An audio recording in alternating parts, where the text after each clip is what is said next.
Hello everyone. आज मैं आपके पास लेकर के आई हूँ इलेक्ट्रोस्टैटिक इलेक्ट्रिक फील्ड का पार्ट 2, जिसमें फर्स्ट पार्ट में हमने पढ़ा था इलेक्ट्रिक फील्ड के बारे में, सोर्स चार्ज टेस्ट चार्ज के बारे में। आपने उस पार्ट में पढ़ा इलेक्ट्रिक फील्ड इंटेंसिटी के बारे में, और साथ ही साथ हमने एक टॉपिक किया था electric field intensity due to a point charge when source charge is at the origin. But आज की इस पार्ट 2 में हम करने वाले हैं electric field intensity due to a point charge when source charge is away from the origin. आपने पहले जो एक्सप्रेशन किया था, उस एक्सप्रेशन में हमने किया था जो आपका सोर्स चार्ज था वो ओरिजिन के ऊपर लाई कर रहा था, बट इसमें हम इलेक्ट्रिक फील्ड इंटेंसिटी तब फाइंड आउट करेंगे जब आपका सोर्स चार्ज जो है वो ओरिजिन पे लाई नहीं कर रहा है, ओरिजिन से दूर है। ठीक है, तो चलिए स्टार्ट करते हैं इस वीडियो को। स्टार्ट करने से पहले kindly like, subscribe and share my channel. Okay, so देखिए,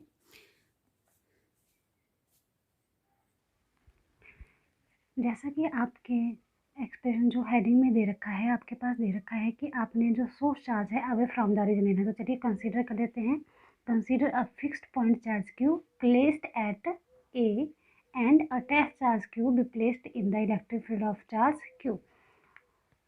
तो इस तरह से हम एक कोऑर्डिनेट सिस्टम ले लेंगे जिसमें एक्स वाई जेड एक्सिस इस तरह से ले ली। अब हमने क्या करना है, कोई ए पॉइंट ले लिया, मान लो यहाँ पे हम ए पॉइंट ले रहे हैं। इस ए पॉइंट पे हम प्लस क्यू चार्ज कंसीडर कर देंगे जो कि एक फिक्स्ड चार्ज है। ठीक है, और इस फिक्स चार्ज की सराउंडिंग में इसकी क्या बन जाएगी, इलेक्ट्रिक फील्ड बन जाएगी। उस इलेक्ट्रिक फील्ड के अंदर हम टेस्ट चार्ज कंसीडर कर लेंगे, किसी भी मान लो पी पॉइंट पे हमने कंसीडर कर लिया टेस्ट चार्ज। ठीक है, वो टेस्ट चार्ज हम क्या लेंगे, क्यू नॉट। अब आप देखिए यहाँ पे जो ओरिजिन है, ओरिजिन के साथ इसको जोड़ लेंगे आप इस तरह से, और टेस्ट चार्ज को भी हमने जोड़ लिया। तो इसके और इसके बीच का डिस्टेंस मान लीजिए r1 और इसके बीच का r2। ठीक है, अब a और p के बीच में सिमिलरली वैसे ही यहाँ पे क्या आ जाएगा, r2 vector minus r1 vector, ये इसके बीच का डिस्टेंस आ गया। ठीक है, तो we can say that OA vector is equal to r1 vector and OP vector is equal to r2 vector। ठीक है, अब हम चेक करेंगे कि क्यू नॉट जो टेस्ट चार्ज है वो ये जो फिक्स्ड चार्ज क्यू है या सोर्स चार्ज है, इसकी इलेक्ट्रिक फील्ड के अंदर कितनी इलेक्ट्रोस्टैटिक फोर्स जो है वो फील कर रहा है। ठीक है, तो उसको अज्यूम करने के लिए हम क्या करेंगे, कूलम लॉ यहाँ पे अप्लाई करेंगे। ठीक है, तो कूलम्स फोर्स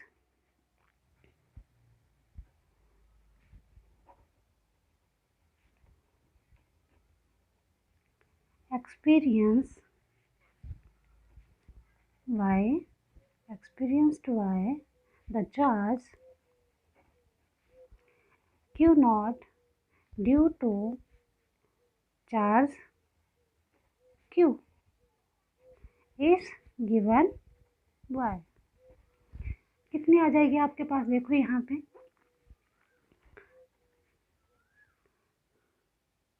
कूलम फोर्स के लिए आपके पास क्या एक्सप्रेशन आता है, F vector is equal to 1/4 pi epsilon naught q1 q2। अब q1 क्या है हमारे पास, source charge q, and q2 अब हमारे पास क्या है, q नॉट। तो q into Q naught over इनके बीच का डिस्टेंस कितना है, AP का स्क्वायर और r कैप AP। ठीक है, ये क्या आ जाएगा, पोजीशन वेक्टर आ जाएगा, सॉरी यूनिट वेक्टर आ जाएगा आपके पास, वेयर आप लिख सकते हो where r cap AP is the unit vector along AP। Okay, अब देखिए ए पी की वैल्यू हम फाइंड आउट करेंगे, उसको फिर यहाँ पे पुटअप करेंगे। इसको आप इक्वेशन 1 ले लो, ठीक है। तो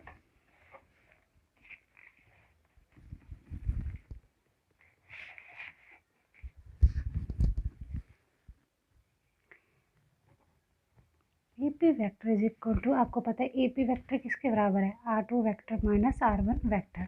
अगर आप इसका मैग्नीट्यूड लेते हो, ठीक है, इसका मैग्नीट्यूड ले लो, ए पी वैक्टर मैग्नीट्यूड, तो आपका क्या करोगे, इन टर्म्स को मैग्नीट्यूड की फॉर्म में लिख लोगे, मॉड के अंदर लिख लोगे, ठीक है, इस तरह से आ गया। तो आपने प्रीवियस क्लास में हमने 11th की क्लास में पढ़ा होता है यूनिट वेक्टर के बारे में। तो आपने देखा होगा कि जो यूनिट वेक्टर, जैसे मान लो ए कैप आप ले रहे हो यूनिट वेक्टर, तो ए कैप इक्वल टू किसके बराबर होता है, E vector upon magnitude of A vector, ठीक है। या इसको सिंपल टर्म्स में आप इस तरह से लिख लेते हो, ए वेक्टर अपॉन ए, वेक्टर फॉर्म हट जाते हैं ना, सिंपल फॉर्म में कन्वर्ट हो जाएगा, ठीक है।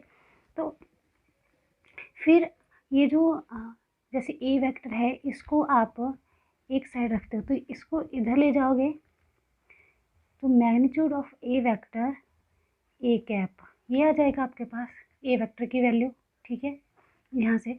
तो सिमिलरली वैसे ही हम आर कैप ए पी, ये भी इसका क्या है, यूनिट वेक्टर। तो यहाँ पे आपके पास देखो, अगर आपने ये सिंपल वैल्यू लिखनी है, आर कैप ए पी की जगह आपके पास क्या है यहाँ पे ए कैप, तो वैसे ही आपने अगर आर कैप ए पी की वैल्यू लिखनी है तो वो इक्वल टू क्या आएगी, पहले वेक्टर फॉर्म लिखेंगे उसकी, तो वो क्या आ जाएगी, R2 vector minus R1 vector upon magnitude of R2 vector minus R1, ठीक है, ये वैल्यू आ गई।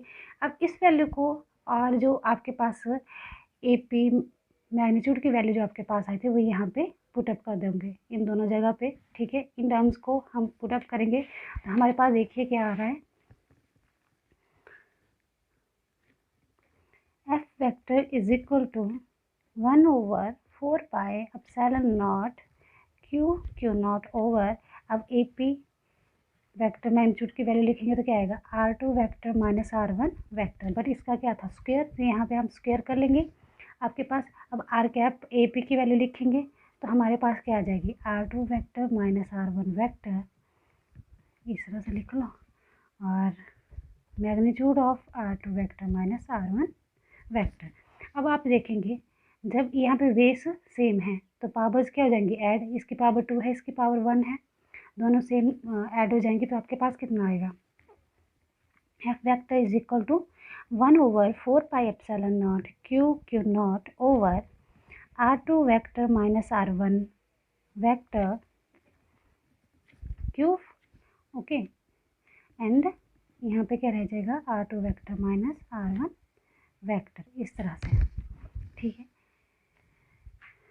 तो ये टर्म हमारे पास आएगी, इसको इक्वेशन 2 ले लें। अब नेक्स्ट देखिए,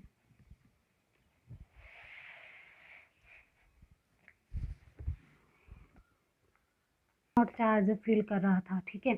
अब हम क्या करेंगे, इलेक्ट्रिक फील्ड की वैल्यू फाइंड आउट करेंगे पी पॉइंट के ऊपर ड्यू टू चार्ज क्यू, ठीक है। तो हम लिख सकते हैं electric field due to charge q at point P, ठीक है, इस गिवन वाई, क्या आएगी आपके पास, आपको पता है इलेक्ट्रिक फील्ड इंटेंसिटी के लिए क्या आपके पास फॉर्मूला आता है, E vector is equal to F vector upon q naught. तो यहाँ पे जो एफ वेक्टर की वैल्यू आपके पास इक्वेशन 2 में आई, वो हम यहाँ पे पुटअप कर देंगे, तो आपके पास कितना आ जाएगा, 1/4 एप्सिलॉन नॉट, ठीक है, इसका क्यू नॉट यहाँ पे लिख लो, और यहाँ पे एफ वेक्टर की वैल्यू जब आप लिखोगे 1/Q0, इस तरह से लिख लिया ना हमने, ठीक है। और इसकी वैल्यू पुटअप करो, 1/4 epsilon naught Q naught R2 vector minus R1 vector upon R2 vector minus R1 vector का मैग्नीट्यूड क्यूब। अब क्यू नॉट से क्यू नॉट की वैल्यू कैंसिल हो जाएगी आपके पास, तो आपके पास क्या आएगा, E vector is equal to 1/4πε0 Q r2 vector minus r1 vector upon r2 vector minus r1 vector का क्यूब। ठीक है, तो ये आपके पास आ गई इलेक्ट्रिक फील्ड इंटेंसिटी की वैल्यू।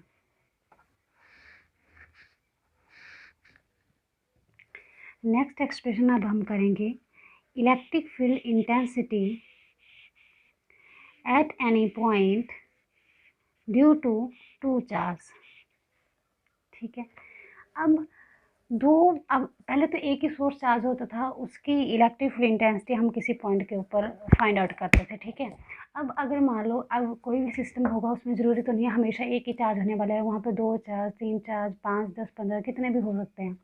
तो उन सारे चार्जेस जो वहाँ पे प्रेजेंट हैं वो एज ए सोर्स चार्ज अगर वहाँ पे काम कर रहे हैं, तो उन सारे चार्जेस का कंबाइंड फॉर्म में आपका, अगर आपने देखना है कि किसी पॉइंट के ऊपर कितनी इलेक्ट्रिक फील्ड इंटेंसिटी होगी, तो हम कैसे फाइंड आउट करेंगे। तो अभी तो हम ले रहे हैं सिर्फ 2 पॉइंट चार्जेस को। ठीक है, वैसे ही हम एन नंबर ऑफ अगर वहाँ पे सोर्स चार्ज प्रेजेंट होते हैं या n number of point charge वहाँ पे होते हैं, तो हम चेक करेंगे कि उनकी प्रेजेंस में अगर कोई टेस्ट चार्ज वहाँ पे रख दिया जाता है तो वो कितनी इलेक्ट्रिक फील्ड इंटेंसिटी को फील करता है। ठीक है, तो अभी हम कर रहे हैं electric field intensity at any point due to two charges. Okay, तो इस तरह से देखिए, हम पहले कंसीडर कर लेते हैं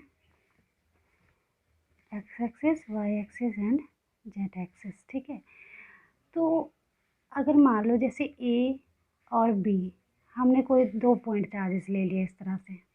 ठीक है, और एक कोई टेस्ट चार्ज हम इसके थोड़ा दूरी पे हम कोई टेस्ट चार्ज क्यू नॉट ले रहे हैं। अब इसके ऊपर हम इसका भी इन्फ्लुएंस देखेंगे, इसका भी इन्फ्लुएंस देखेंगे कि क्या होगा, कंबाइंड फॉर्म में इन दोनों का इन्फ्लुएंस इसके ऊपर किस तरह से होता है वो हम कंसीडर करेंगे। ठीक है, तो we can see that consider 2 point charges Q1 and Q2 placed at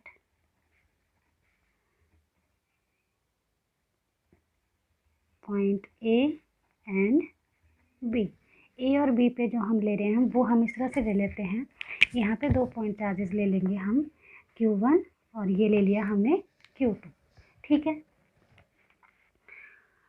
having position vectors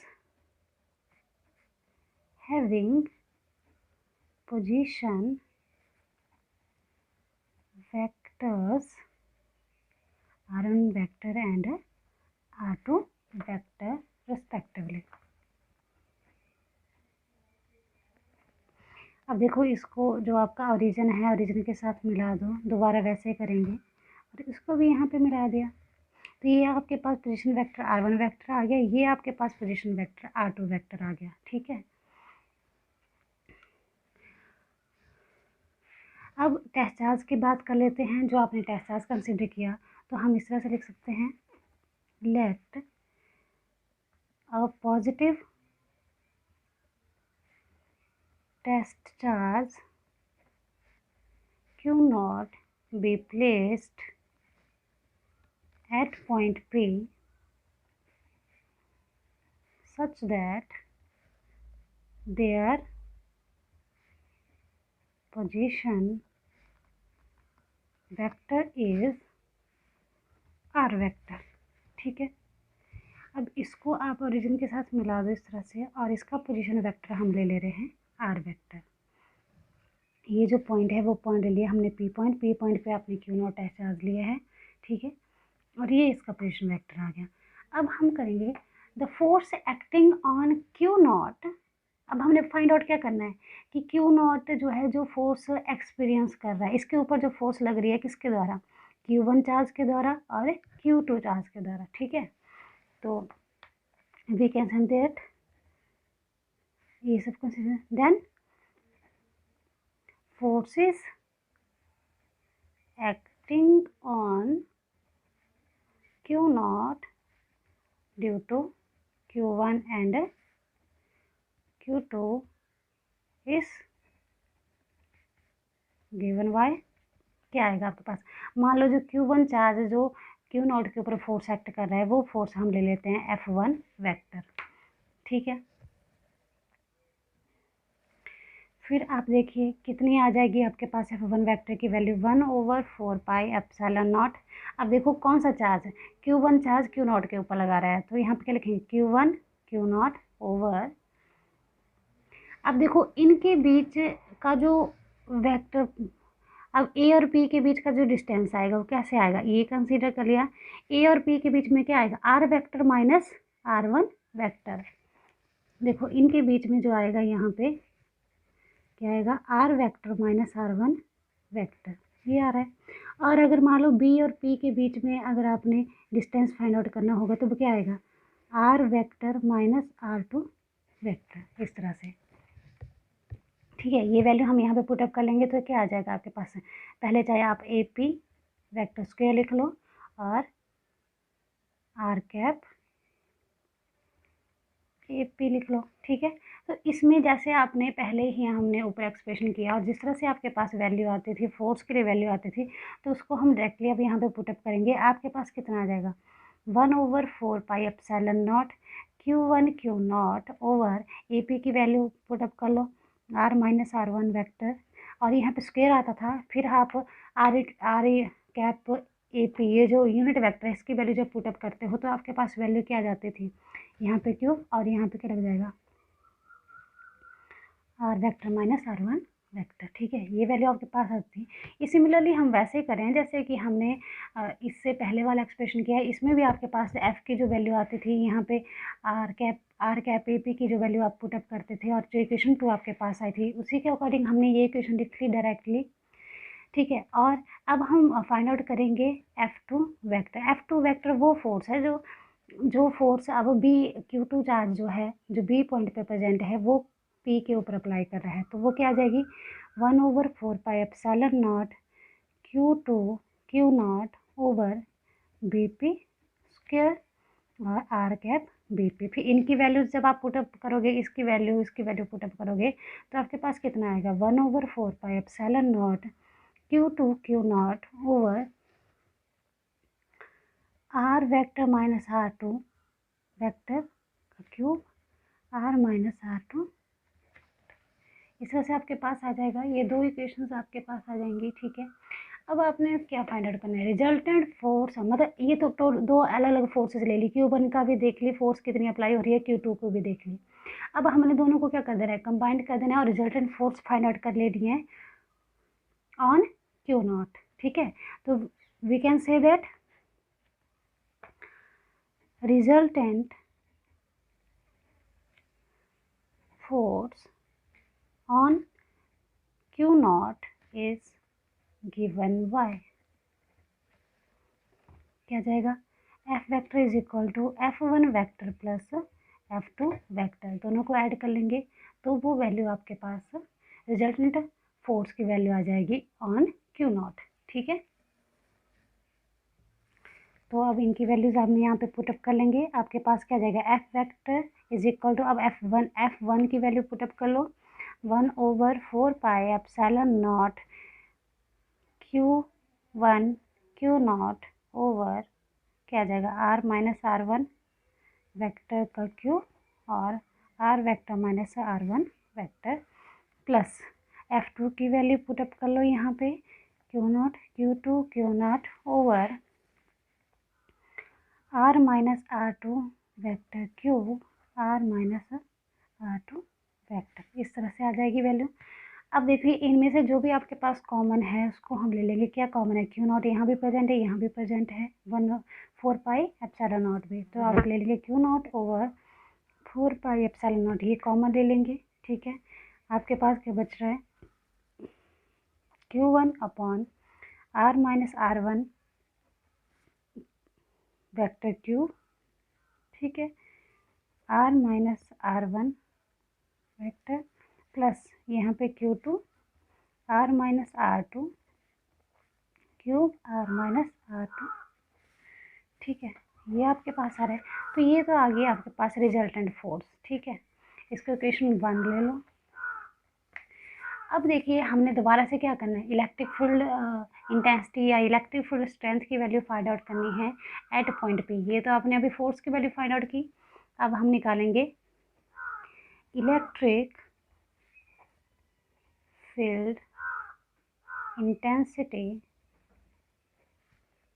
E vector eight point P, ठीक है।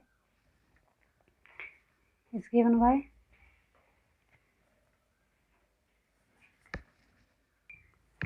तो अब आप देखिए इसमें हम क्या करेंगे, आपके पास E vector is equal to क्या होता है, F vector over Q naught, ठीक है। तो इसकी वैल्यू हम यहाँ पे पुटअप करेंगे। आपके क्यू नॉट से ये क्यू नॉट की वैल्यू कैंसिल हो जाएगी, है ना। इसको पुटअप करने पे तो आपके पास क्या आ जाएगा, जैसे पहले इस वैल्यू को लिख लो, क्यू नॉट ओवर ये क्यू नॉट यहाँ पे रह जाएगा 4 पाई एप्सिलॉन नॉट, बाकी एफ वेक्टर की वैल्यू लिख लो कंटिन्यूटी में, r vector upon are minus r one vector q plus q two r minus r two vector cube r minus r two vector, ठीक है। इससे ये कैंसिल हो गया, आपके पास इलेक्ट्रिक फील्ड इंटेंसिटी की वैल्यू आ गई 1/4 pi epsilon naught Q1 r minus r one cap r minus r one cube plus Q2 r vector minus r two vector cube, इस तरह से। तो ये आपके पास आ गई इलेक्ट्रिक फील्ड इंटेंसिटी की value due to 2 point charges, ठीक है। अब जैसे आपने यहाँ पे 2 पॉइंट चार्जेस से इलेक्ट्रिक फील्ड इंटेंसिटी की वैल्यू निकाली, वैसे ही हम n number of point charges की भी निकाल सकते हैं, या जैसे जिसको आप प्रिंसिपल ऑफ सुपरपोजिशन बोलते हैं, electric field intensity due to a system of charges. तो नेक्स्ट अगर एक्सप्रेशन हमने करना हो तो आपके पास क्या आ जाएगा, electric field intensity due to a system of charges, ठीक है। या फिर आप इसको प्रिंसिपल ऑफ सुपरपोजिशन भी इसको आप कह सकते हैं, प्रिंसिपल ऑफ सुपरपोजिशन, ठीक है। इसमें हम क्या करते हैं, यहाँ पे इस तरह से n number of point charges लें, यहाँ पे कोऑर्डिनेट सिस्टम ले लिया, उसमें जिस तरह से आप 2 पॉइंट चार्जेस ले रहे थे, अब हम कंसीडर करेंगे n number of point charges, ठीक है।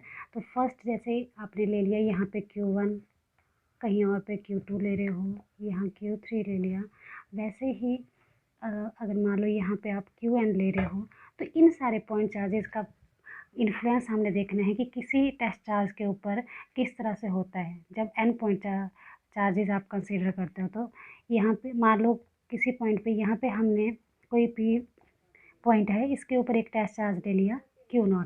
अब इसके ऊपर हमने इन सभी चार्जेस का इन्फ्लुएंस देखना है। जैसे आपने ये ऊपर वाला एक्सप्रेशन किया, इसमें हमने क्या किया, 2 पॉइंट चार्जेस का इन्फ्लुएंस देखा था, उसकी इलेक्ट्रिक फील्ड फाइंड आउट की थी हमने टेस्ट चार्ज के ऊपर।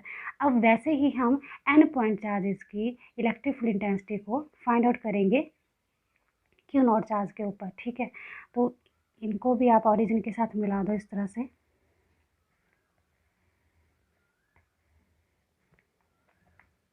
इसके लिए पोजीशन वेक्टर आपके पास आ जाएगा r1 vector, r2 vector, r3 vector, इसके लिए आ जाएगा rn वेक्टर, और जो आपके पास टेस्ट चार्ज है उसको हम पोजीशन वेक्टर ले लेते हैं r वेक्टर। अब इसके ऊपर हम इनकी इलेक्ट्रिक फील्ड इंटेंसिटी का पता लगाएंगे। जैसे अब आपने यहाँ इतना सा एक्सप्रेशन जो आपके पास आया था, ये आया था 1 पॉइंट चार्ज से, जो Q1 पॉइंट चार्ज था उसकी इलेक्ट्रिक फील्ड इंटेंसिटी की वैल्यू आपके पास ये आई थी। सेकंड की आपके पास electric field intensity this and this ये आई थी। तो वैसे ही हम Q1 पॉइंट चार्ज की इलेक्ट्रिक फील्ड इंटेंसिटी Q0 पे हम कंसीडर कर लेंगे तो आपके पास क्या आएगी, E1 vector is equal to 1/4 pi epsilon naught Q1 R vector minus R1 vector upon R minus R1 vector cube. ये आपके पास आ रहा था। वैसे ही अगर E2 चार्ज की लेनी हो तो आपके पास आ जाएगी 1/4 pi epsilon not Q2 R minus R2 vector upon R, वैसे आपके पास आ जाएगा R2 वेक्टर क्यूब। उसी तरह से E3 की वैल्यू, E4 जितने भी आपके पास पॉइंट चार्जेस आप कंसीडर करते हैं उनकी वैल्यू लिख सकते हो। अब हम नेक्स्ट लिख लेंगे आपके पास EN, आपने जो पॉइंट चार्ज लिया था उसका इन्फ्लुएंस देखेंगे इसके ऊपर कि QN जो पॉइंट चार्ज था वो आपके टेस्ट चार्ज के ऊपर कितनी इलेक्ट्रिक फील्ड इंटेंसिटी शो कर रहा है। ठीक है, EN वेक्टर क्या आ जाएगा 1/4 पाई एप्सिलॉन नॉट। सिमिलरली जैसे ये इक्वेशंस लिखी वैसे लिखेंगे हम QN R vector minus RN vector upon R vector minus RN vector cube. ठीक है, इस तरह से आ गया। अब आपका जो सुपरपोजिशन प्रिंसिपल है वो क्या कहता है, net electric field strength at a point due to a group of charges is equal to the vector sum of all the electric field strength produced due to individual charge at that point। Means simple words में हम ये कह सकते हैं कि जो आपका superposition principle क्या कहता है कि नेट जो इलेक्ट्रिक फील्ड इंटेंसिटी होगी क्यू नॉट चार्ज के ऊपर, वो सारी जितने भी यहाँ पे पॉइंट चार्जेज होंगे उन सब की इलेक्ट्रिक फील्ड इंटेंसिटी का क्या होगा, सम होगा। ठीक है, तो according to superposition principle we have क्या आएगा, E vector is equal to E1 vector plus E2 vector plus so on plus EN vector. तो इनकी वैल्यू आप फाइंड आउट कर लोगे। ठीक है, अब आप देखिए इन सब की वैल्यू जब आप यहाँ पे पुटअप करोगे, जैसे 1/4 पाई एप्सिलॉन नॉट, आप E1 की वैल्यू पुटअप की Q1 R minus R1 vector upon R minus R1 vector cube plus, वैसे आप E2 की वैल्यू पुटअप करोगे यहाँ पे 1/4 pi epsilon not Q2 R minus R2 vector upon R minus R2 vector cube so on. इस तरह से फिर आप n टर्म्स की लिख लोगे 1/4 pi epsilon not QN R minus RN vector upon R minus RN vector cube. इस तरह से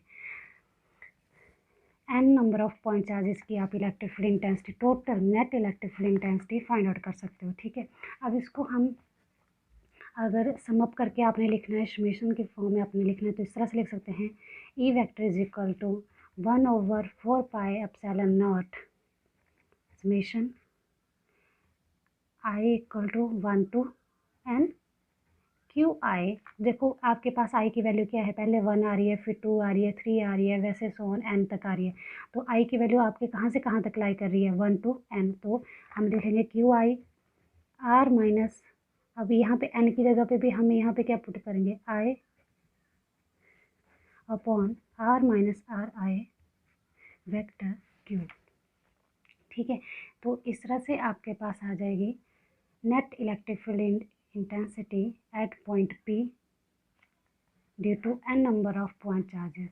ठीक है, so that's all for today.